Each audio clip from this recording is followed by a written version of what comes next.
To the meeting of the Dickinson City Commission of April 18th, 2016. The record should show that we have 4 commissioners present tonight.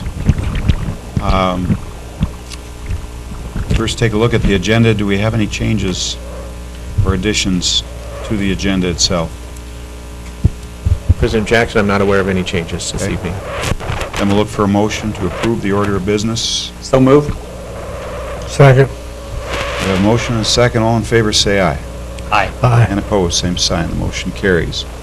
With that, we'll take a look at the consent agenda. Does anybody have anything, any commissioners have anything on the consent agenda they'd like to discuss? Make a motion to approve the consent agenda. Second. We have a motion and a second. Any discussion? If not, we'll vote. Mr. Oltmans? Aye.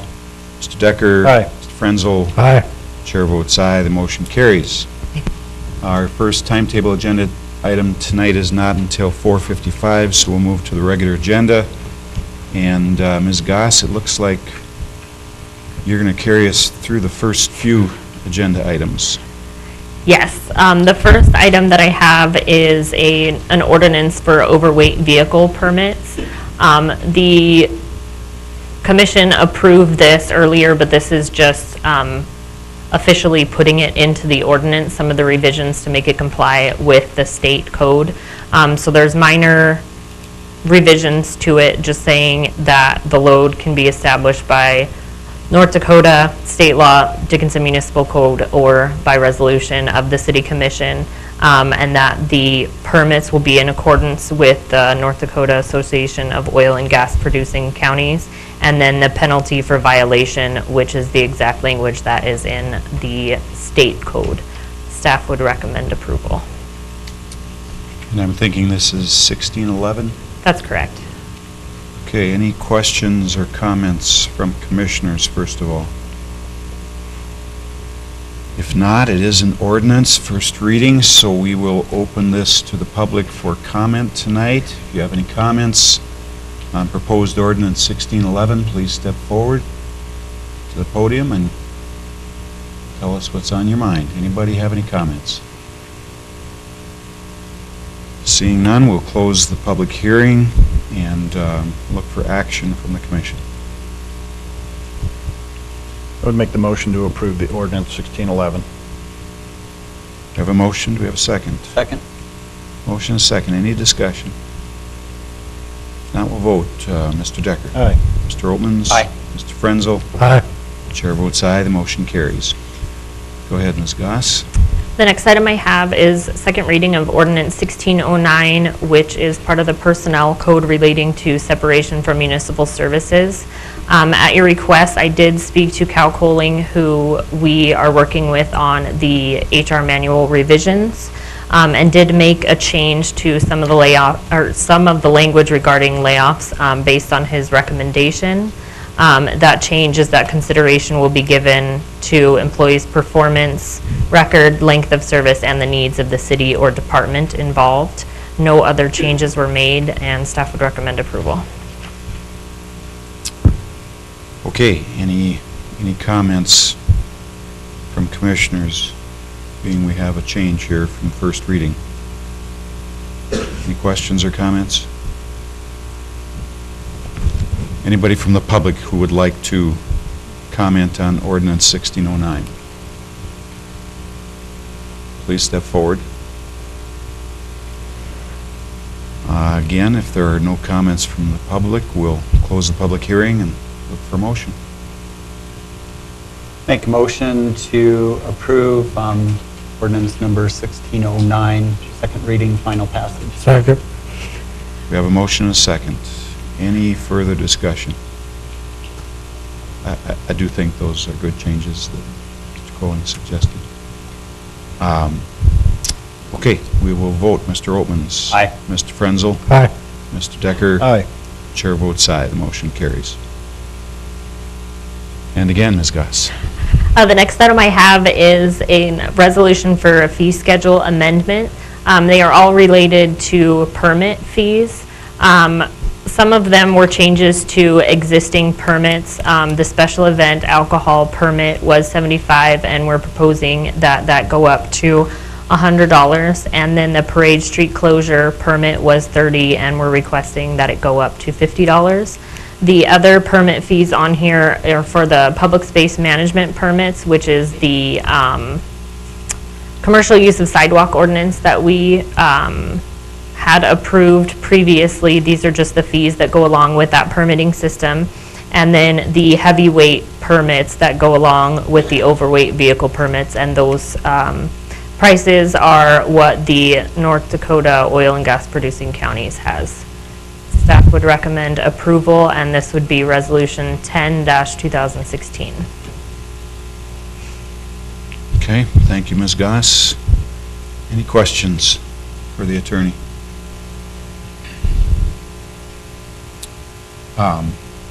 Then we will look for motion on 10-2016. Make a motion to approve. Second. We have a motion and a second. Any discussion on these fees?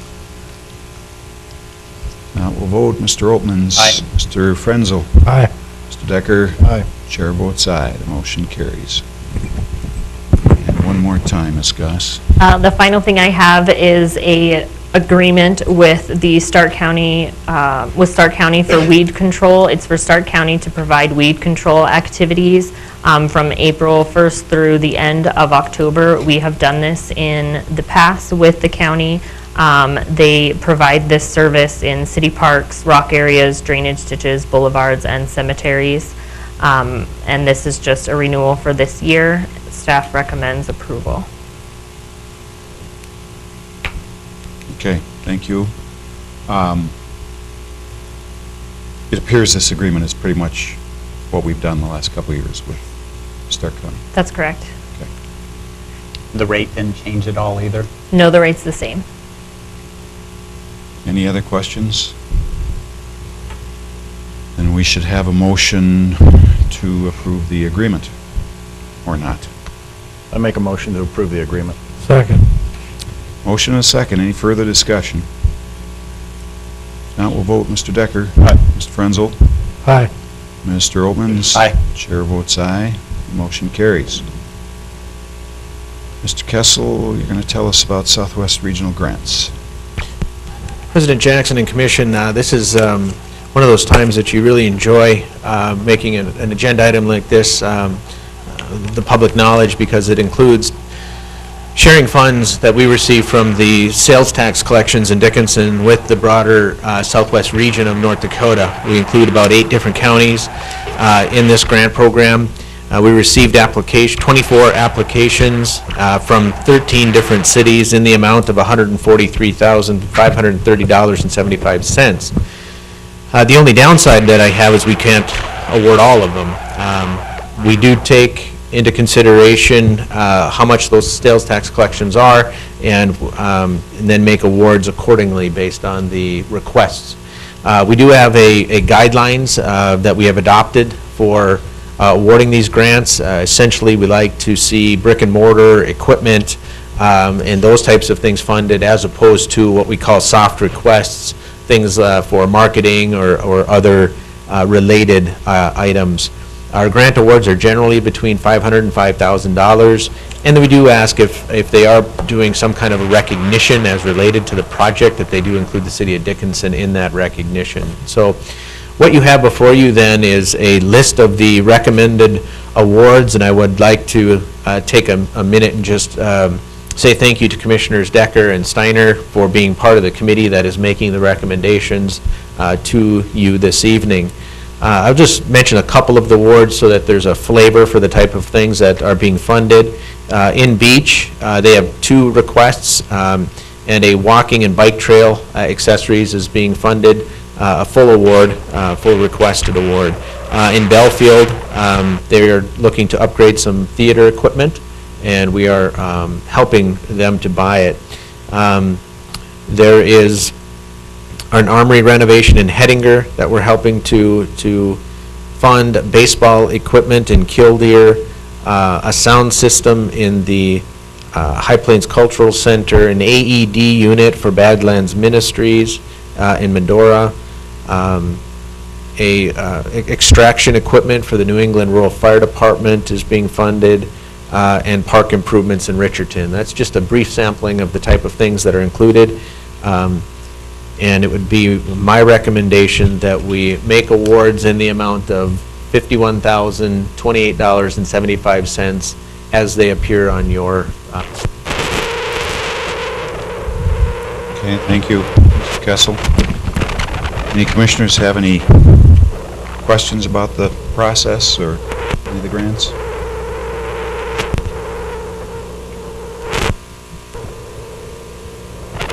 It's not me. I'm trying to see if it's me. If not, we just need a motion then to approve the grants. Is that right, Mr. Kessel? That is correct. I'd make that motion. Second. We have a motion and a second. Any discussion on the motion? If not, we will vote. Mr. Oltmans? Aye. Mr. Frenzel? Aye. Mr. Decker? Aye. Chair votes aye. The motion carries. Our next agenda item is a job description for a senior facility operator. Ms. Nominick is going to take us through that.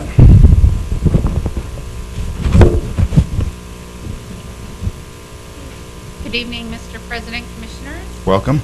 The senior facility operator position is a new position to the city. This was approved with our 2016 budget. This position falls under buildings and sites, and the department has had quite a bit of growth, a lot of new employees, a lot of new duties, additional duties, I should say, to the department. So we felt the need to add a senior position that will help with some of those supervisory lead type duties. Right now we have a chief operator who does all of that supervisory responsibility, and we felt the need for a senior facility operator. We've added 2 facility operators and 2 custodians in the last year, and we'll have approximately 10 seasonal staff this summer for that department alone. Civil Service Commission and city staff recommend approval. Okay, thank you, Ms. Nominick. Anybody have any questions about the job description?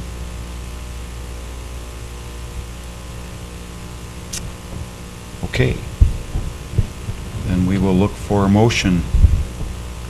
Make the motion to approve. Second. A motion and a second. Any discussion? Not, we'll vote. Mr. Decker? Aye. Mr. Frenzel? Aye. Mr. Oltmans? Aye. Chair votes aye. The motion carries. Anything else? No. Thank you. And we're back to Mr. Kessel. Thank you, President Jackson. Again, another agenda item that I've always appreciated, and again, it's related to a grant program. This one is the Dickinson Senior Center grant program. We take sales tax money and share it with the region, much the same as the regional grant. This one's focus, though, is senior citizen centers across our 8-county area. We received 22 applications for funding, just slightly less than that, and requests for funds equaled a little over $58,000. The committee that helped us make these recommendations to you tonight is made up of Grant Brown from Dunn Center, Aaron Humphreys from Elder Care, and Renee Schmidt from Badlands Human Service Center.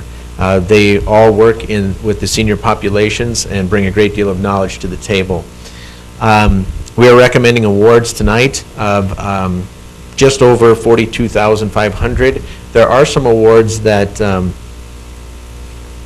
we are making that there was no application actually made for, and I know that sounds a little bit counterintuitive, but there are senior centers out there that could benefit from this program.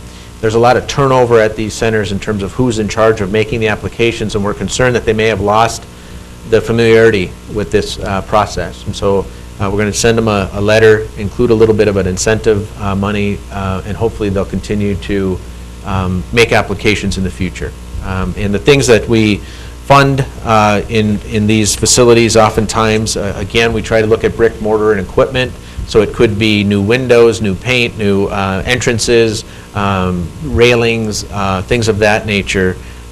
We try to stay away from operational expenses. Occasionally, that does happen, but for the most part, it's facility upgrades that they can't afford to do themselves. In some cases, it's television so that they can do training or Skype type things, bring that to their community. So you have the award list on in your packets, and it is our recommendation of this committee that you make the awards as they appear on your sheet. I'll take any questions if you have any. Any questions for Mr. Kessel? Mr. Kessel, do you want to remind everybody what the source of funds is for this program? Certainly. We use sales tax funds, and it is the 20% portion of the 1% sales tax. That is the portion that's dedicated to economic development and senior programs. Both grant forms or grant programs that I've mentioned this evening come from the same source of revenue. Okay. All right. If there are no other questions, we need a motion to approve these grant recommendations for senior citizens. So moved. Second. Motion and a second. Any discussion? Not to a vote. Mr. Oltmans. Aye. Mr. Frenzel. Aye. Mr. Decker. Aye. Chair votes aye. The motion carries. Go ahead, Mr. Kessel. Thank you. This is just a brief report and an encouragement for people that may be interested, those watching or those in the audience who have a special interest in historic preservation of the community. We do have a historic preservation commission that does do exactly that or tries to promote that. We are in need of people to apply for this position. There's a citizen interest form that's available on the city's website, which is www.dickinsongov.com, www.dickinsongov.com. People who might be interested they have to be a resident within the city limits or the extraterritorial zoning area of the city, so that's approximately 2 miles outside of the city limits. Someone with a knowledge or special interest in history, architecture, or archaeology, historic preservations, or things along that order.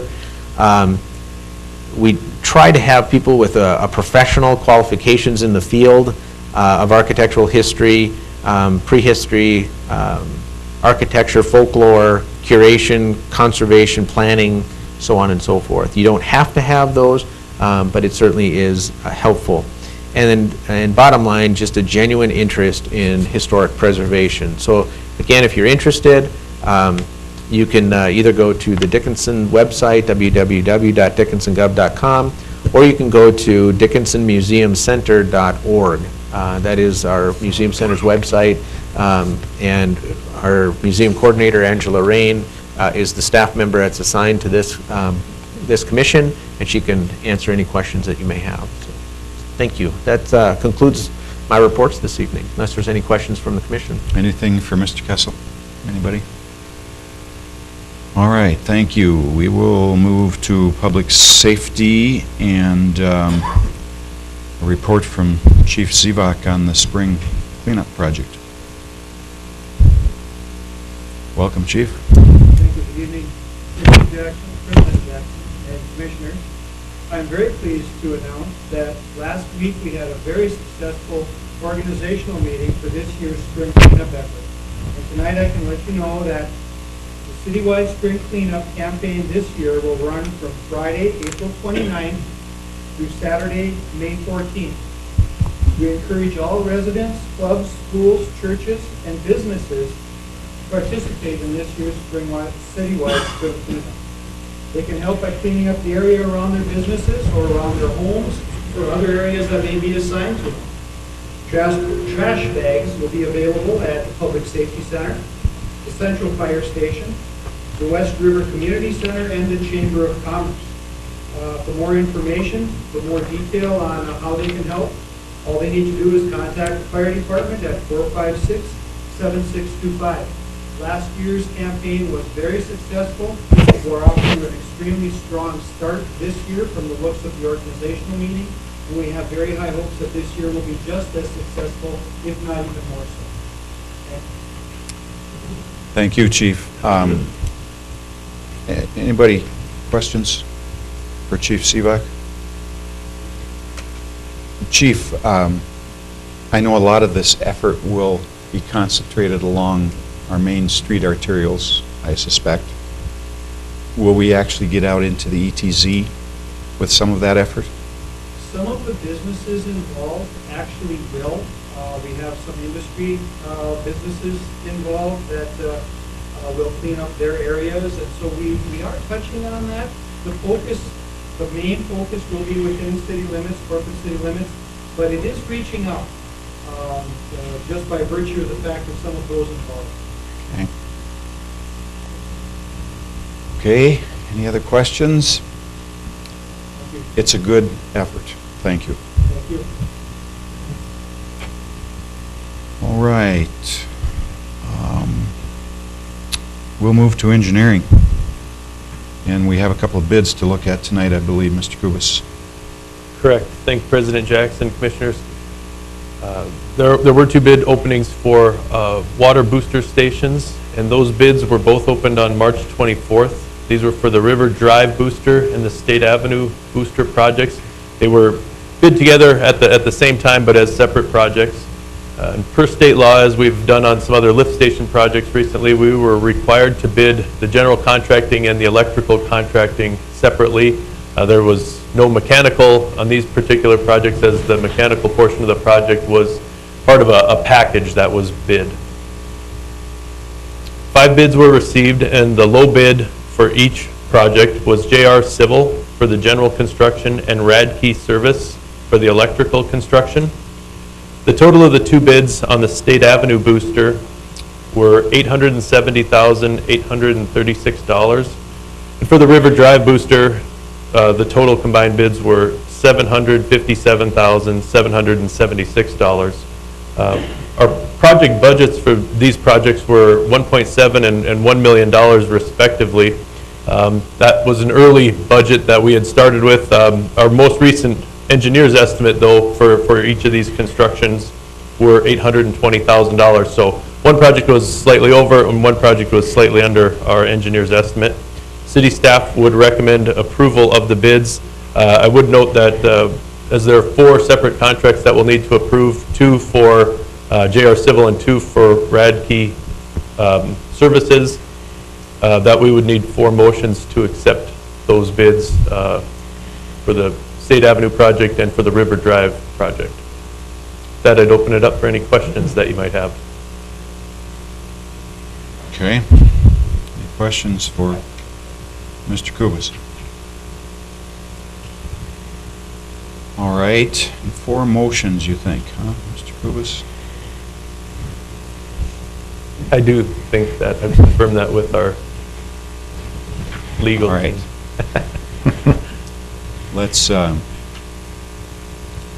Let's take care of the River Drive project first. We need a motion to approve the bid of JR, correct? Correct. So moved. Second. We have a motion and a second. Any discussion on that bid award? Not will vote. Mr. Oatmans. Aye. Mr. Frenzel. Aye. Mr. Decker. Aye. And the chair votes aye. That motion carries. And the electrical contractor, I'm trying to divin it here, Mr. Kubas, for the River Drive project is who? Radkey Service LLC. Okay. So we need a motion to award to Radkey. So moved. Electrical. Second. We have a motion and a second. Any discussion? Not, we'll vote. Mr. Oatmans. Aye. Mr. Decker. Aye. Mr. Frenzel. Aye. Chair votes aye. That motion carries. And then, help me, Mr. Kubas, the second project, Was the River Drive booster station? State Avenue. State Avenue. did the We did River Drive, then Yeah. State Avenue is the River other. Sorry. Okay, JR again for the State Avenue project. We need a motion for award. So moved. Second. We have a motion and a second. Any discussion? Not, we'll vote. Mr. Dicker. Aye. Mr. Oltmans. Aye. Mr. Frenzel. Aye. Chair votes aye. That motion carries. And then we have Ratke again on the State Avenue. Need a motion for that award. Move to approve. Second. We have a motion and a second. Any discussion? We'll vote. Mr. Oltmans. Aye. Mr. Frenzel. Aye. Mr. Decker. Aye. Chair votes aye. The motion carries. Anything else, Mr. Kubus? Nope, that's all we had. Thank you.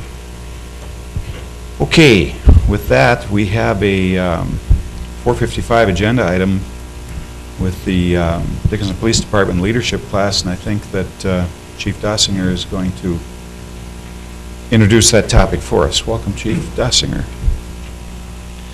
Good evening, Mr. President, members of the Commission. The Dickinson Police Department recently presented a course targeting middle management within our organization. The course, which was North Dakota Post Board approved, was a series of classes that met on Wednesday afternoons for 8 weeks. The classes were challenging and required students to pass written tests, complete projects, and work as a team. The course was geared towards the Dickinson Police Department organization.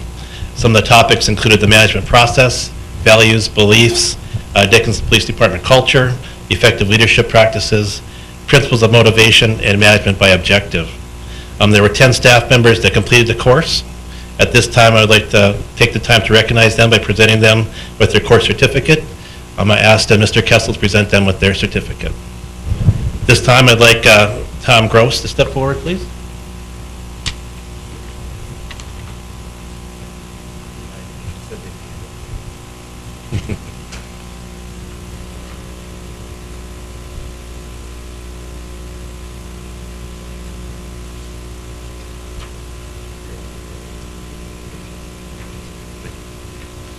Brandon Stockey.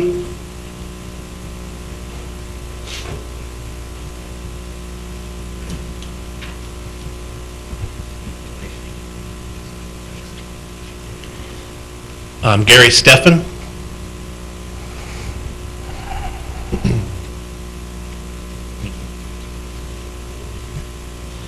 Jeremy Mosier.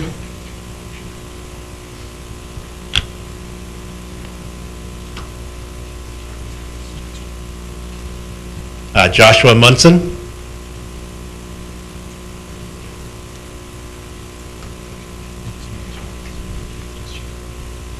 Travis Lines.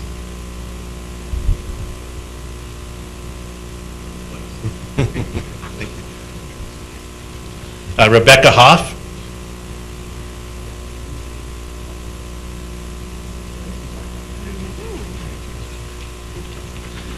Matthew Hansen.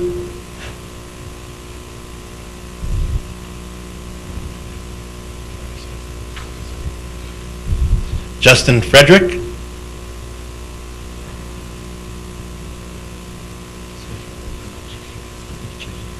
And Lauren Ashheim also completed the course. She's unable to be here. So thank you very much. Chief, thank you very much, and congratulations to all 10 of you. I really think it's important that we don't underestimate the value of these efforts for any of our staff, but especially the police department and the value that you bring to our city. So thanks very much for the efforts in doing this and for your job in general. Thank you. Thank you. Thanks, Chief. Okay, we will go back to the regular agenda. Mr. Kessel, looks like our next agenda item is the agreement with Southwest Water on the finished water pump station. Thank you, President Jackson. Public Works Director Zeroff couldn't be here this evening, so he asked me to present this on his behalf. And what it is, as you've mentioned, a three-party agreement between the Southwest Water Authority, the State of North Dakota through the State Water Commission, and the City of Dickinson. We have jointly constructed a finished water pump station that's located on the south side of Broadway, very close to the water treatment plant that exists today. The actual terms of the agreement are 2 years in length. It'll start with the date of execution of the final party approving the document. It lists out what each party is responsible for. For instance, we have several pumps that are dedicated to the distribution of water for the city of Dickinson, motors, insurance, things of that nature. Well, every entity will be responsible for their own pieces of equipment and making sure that they're insured. And there are also some common area items that will all take on individually, or excuse me, as a group. And 60% of that facility is dedicated to the city of Dickinson's use. So that'll be the number that we use, and then 40% to the other two. So that is the essential pieces of the document. There are some pictures there and a listing of some of the equipment, just to show you what that facility looks like. I had the chance to tour that just about a week ago. We'd certainly take any commissioners, if you'd like, on a tour of that facility. It turned out quite nicely and is a great addition to our community. It has helped us to distribute water with more pressure and more evenly throughout the city of Dickinson. Okay. And Mr. Kessel, I assume that our staff and Southwest Water staff has worked out the details of working essentially in close proximity to each other and access and all those kinds of detailed things. That's exactly correct. In fact, there's a lot of training that might go on simultaneously for the use of the crane that's in there. Mr. Zuroff and Ms. Massad have worked closely on this agreement. Ms. Goss has also reviewed it for legalities. Okay. And for the public and anybody else, and correct me if I'm not saying this correct, but I presume that our O&M responsibilities will match the portion of this pumping station that we did pay for. The city of Dickinson did pay for the construction of this. Correct. Correct. Any other questions for Mr. Kessel? Okay, if not, it looks like we need a motion to approve or disapprove this agreement. Make a motion to approve the agreement. Second. Any further discussion on this motion? If not, we will vote. Mr. Opens. Aye. Mr. Frenzel. Aye. Mr. Decker. Aye. Chair votes aye, so the motion carries. Okay, with that, looks like we have second reading on a zoning code amendment. Mr. Josephson, you're going to... Yes, thank you very much, President Jackson. Steve Josephson, City County Planner. This is consideration to approve the second reading and final passage of Ordinance 1610. These are a variety of different proposed changes to the zoning code. We walked through them all last meeting. Most of them are cleanups or clarifications or areas where there were some things in the code that needed additional information. There are no changes to what you saw previously during the first reading. And I'm here to answer any questions you may have. Okay, this is a new ordinance, second reading. I guess I'll first ask if any commissioners have questions, comments? And then we'll open this to the public. If the public has any comments concerning the second reading of Ordinance 1610, please step forward. If there are none, we will look for a motion on second reading. Make the motion to approve. Second. We have a motion and a second. Any discussion on the ordinance? Now we'll vote. Mr. Decker. Aye. Mr. Frenzel. Aye. Mr. Opens. Aye. Chair votes aye, so the motion carries. All right, that leaves us with a timetable agenda item at 5:10. Mr. Kessel, I was going to ask you, I think we should wait a couple minutes here just in case there's anybody from the public that wants to hear this. I was going to ask you after this report, and we can do it ahead of the report, to maybe just bring us up to speed on where we are in the formal adoption of our reforecasted budget. President Jackson That whole process. and Commission, the process to do the reforecasted budget is going to be very similar to adopting the budget in the first place. It is an ordinance, so we can only change that document by ordinance. So there'll be a first reading, a public hearing, and a second reading. We have compiled or will compile a resolution at the next city commission meeting to pull one piece out of that budget so it can be implemented in a slightly sooner process than what it takes to go through a city commission adoption process. So since that takes a month and a half to conduct, we'll have a resolution before you related to skill-based pay. I anticipate also at the next meeting that we will do first reading of that document, and it'll be very similar to the one that we have shown you in the past. We focused a great deal on debt management. We also, of course, the general fund. We were over $1 million short in the general fund, and we did provide the operational expenses that we proposed to cut in order to, or avoid in order to make that a balanced budget. I also have distributed a sample or draft of the sales tax, occupancy tax, and hospitality tax adjustments, and President Jackson and I will review those before final presentation, and you'll get them as part of your packet. Please remember that we are negotiating with both the CVB, Convention and Visitors Bureau, and the Stark Development as their 5-year contracts end in 2016. So they'll be adopting or requesting a new contract for 2017 and in the future. So there is some, of course, speculation with regard to their requests. I have met with the CVB, so I do know what their initial request is. I've not yet met with the Stark Development Corporation. So, but I will be meeting with them next week to begin that process. So, that is a number that I'm not aware yet where we're starting. I certainly have some suggestions based on our reforecast of revenue in all of those sales tax accounts and hospitality and occupancy tax. So it'll be a negotiation that will come to you in its final form as part of the second reading of that document, most likely not in the first reading.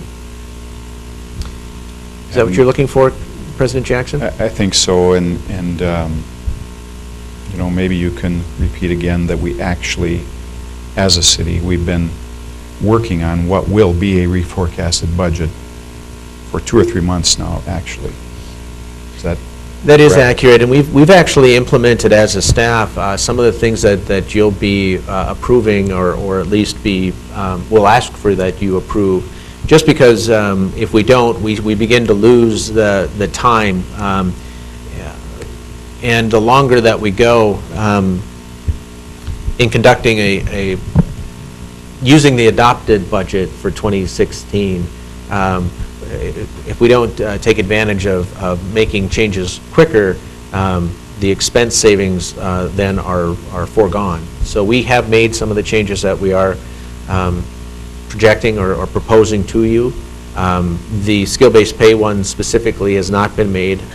Since it is part of the budget, we're asking that you act on that in form of a resolution so that we can take advantage of time as well on that one. So, but yes, we've been working on them for quite some time. We're really trying to get our debt picture and the payments understandable so that it's easily understood by the Commission and by the residents of Dickinson. That is a big portion of our budget, and one that deserves a little more. Okay, thank you, Mr. Kessel. With that, Mr. Maury, you ready to go? Yes. Okay. Thank you, Mr. President, and thank you, members of the Commission. As mentioned, I do have the financial reports for December 31st, 2015 year end. We'll go ahead and jump right into the general fund revenues. So as you can see, in total on the bottom left bar there, we collected a total of $17.9 million in total general fund revenues. We did make all the general fund transfers that were initially budgeted. Our initial general fund revenue budget was $17.8 million. We did amend it up at the year-end special commission meeting, but we did, even without those amendments, we actually did exceed the revenue that we initially expected. Our biggest shortfall in the general fund came from building permits. We initially had budgeted 1.25 million. We amended that down to 600,000, but we actually still ended up collecting 737,000. So we weren't where we initially expected, but after amendments, we still surpassed that bar. We also collected a higher number of property taxes than initially projected.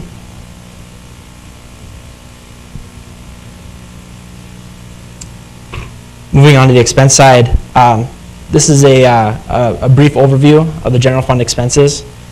As you can see again on the bottom left, with just over 17.9 million in general fund expenses, we're just over 70,000 more expenses than we collected in revenue in the general fund. We had a $1.5 million in increases in amendments for the expense side of the general fund. As you can see, we obviously didn't need to use all of those $1.5 million funds that we amended. Multiple departments finished the year under budget, and overall we finished about 1.5 million under where our amended budget was at.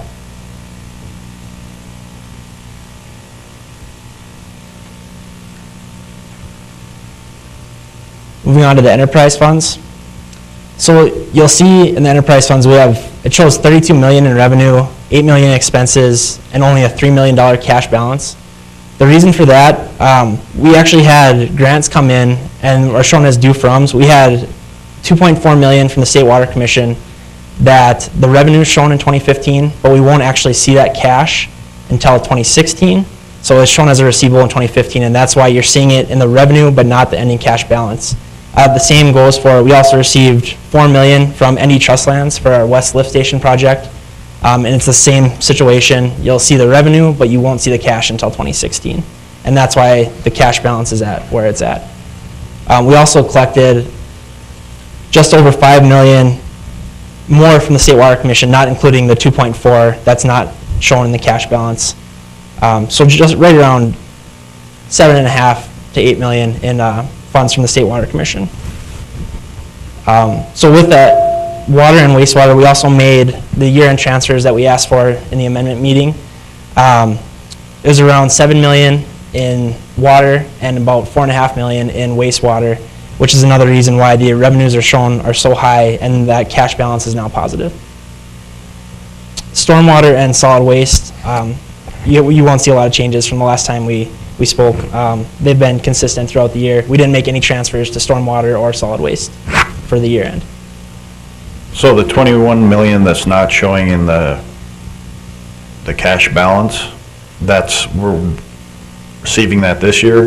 Well, we're receiving cash. There's receivables, there's grants from the State Water Commission and North Dakota Trust Lands. We've also received, there's due froms from ND Trust Lands. So the money will be accounted for next year. And also with those grants, a lot of the State Water Commission grants, even though the revenue is received in 2015, you're going to see the expenses in 2014. So then the cash balance, when that project's actually paid for in 2014, you're seeing the negative cash balance affected in that year. And that's why when 2015 comes, you're seeing the revenue so much higher than it was in 2014. But if you compare from year to year, it eventually evens out.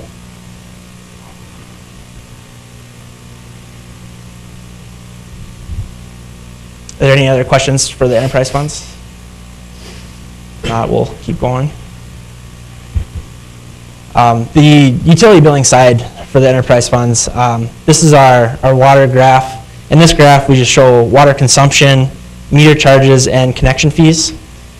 As you can see, we did fall short of our initial budget by a little more than 500,000.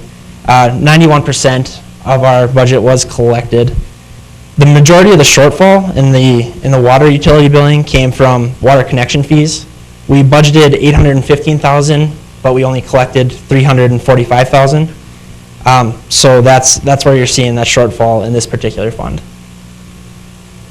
But as far as our consumption, we collected 100% of our budget, and water meter charges, we collected 94% of our budget. In wastewater, this is where the biggest shortfall comes from in our enterprise funds.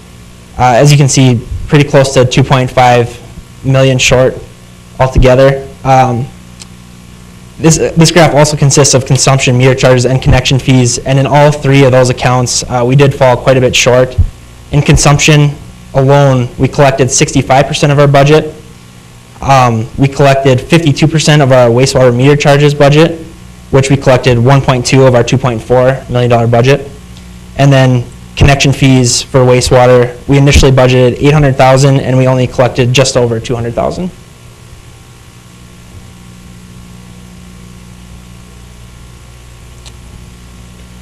Then moving on to solid waste. For solid waste, we included utility billing, commercial landfill, gate receipts, utility billing, commercial service, and also commercial container rent. For solid waste, we actually reached our initial budgeted amount for every single one of those 5 accounts except for commercial landfill sales. And the commercial landfill sales, we fell just over 500,000 short, and that's why our total budgeted amount, you see we're about 500,000 short on there as well, 400,000. We initially budgeted 1.74 million in commercial landfill sales, and we only collected 1.23 million. The big drop from those landfill sales came after April. Then we started seeing that decrease really take effect. And then total utility sales, just a combination of the 3 graphs you previously saw, also including our stormwater utility billing account, which I know it's been mentioned before, stormwater doesn't have a very drastic effect on the chart. It's usually between 14 to 18,000 every month. The total stormwater budget was 173,000 and we collected 172,000.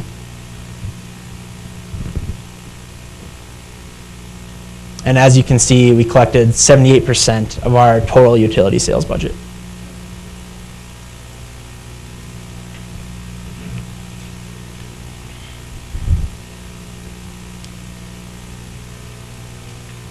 Just a brief overview of our special revenue collections for sales tax, hospitality tax, and occupancy tax.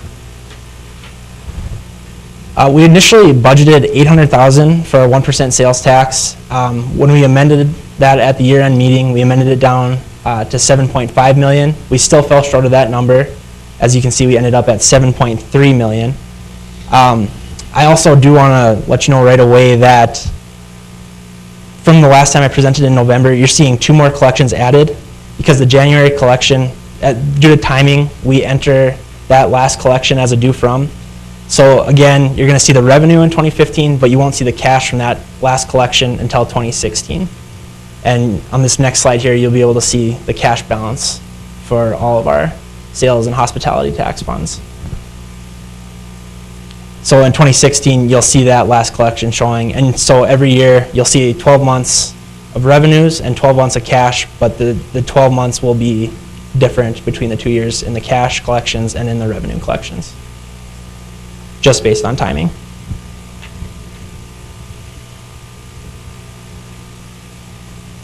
Here's just another overview of the collections versus expenses. Just shows a comparison of what we've collected in 2015 compared to what we've expended in each of those funds. Some of the expenses that come out of there, as Mr. Kessel mentioned, where the Southwest Regional Grant comes out of the 1% sales tax, the 20% portion. We do have some transfers in the sales tax funds, and a few subsidies make up the majority of the expenses from these funds.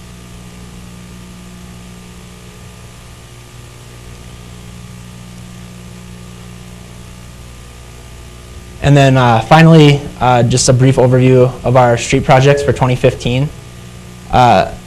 So what I did is I took each one of these funds and showed the revenues and expenses and then the cash balance. The cash balance will not equal revenue minus expenses, again, based on receivables, payables, any grants or due froms that might be collected at different times than when the cash is actually expended. So as you can see, the majority of the money was expended out of the annual street projects fund. But we did make all the transfers that we asked for at the year-end meeting. We transferred almost 23.9 million in the annual street project fund, and that's where you see nearly 28 million in revenue. The only fund that you see up there that we didn't make a transfer in was the Trails Construction Fund, just basically because we didn't need to, because our cash balance was high enough to get us through the year.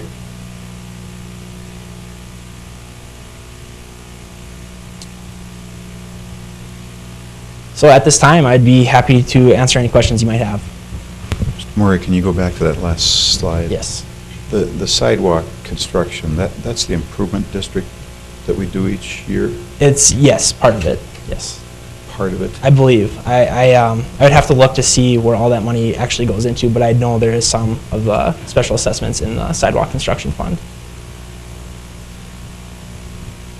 Okay, so the special assessments themselves, as we receive them, make up that revenue?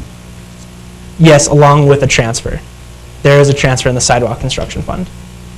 We transferred just over, it's 1.1 million we transferred, or excuse me, just about 1.1 million we transferred in the sidewalk construction fund. Why is the expense number not higher than it is? You know, I'm not sure if maybe the expenses from those special assessment districts is being charged to annual street projects into a general street or patching account. But as far as the actual sidewalk construction capital account, 25,000 is what's been expended.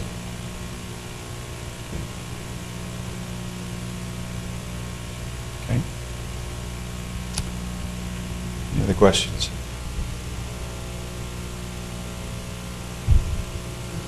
Okay. Thank you, Mr. Maury. We should have a motion to accept the 2015 year-end report. So moved. Second. Motion, do we have a second? Mr. Frenzel, okay. Any discussion on the report? If not, we'll vote. Mr. Oatmans. Aye. Mr. Frenzel. Aye. Mr. Decker. Aye. Chair votes aye. That motion carries. That completes both our timetable and regular agenda. We'll ask commissioners if there's anything else that they'd like to bring up tonight from the commission. The only thing I'd like to mention is, Mr. Kessel, can we, at the next meeting, get a formal update as to where we are on our investigation into curbside recycling? Can we do that in a couple weeks? Yes, most definitely. Okay. Anybody else have anything? We'll ask if there's anybody from the public who would like to address the commission with anything that's not on the agenda here. Anybody from the public? If not, we'll look for a motion to adjourn. So moved. We have a second? Second. We are adjourned.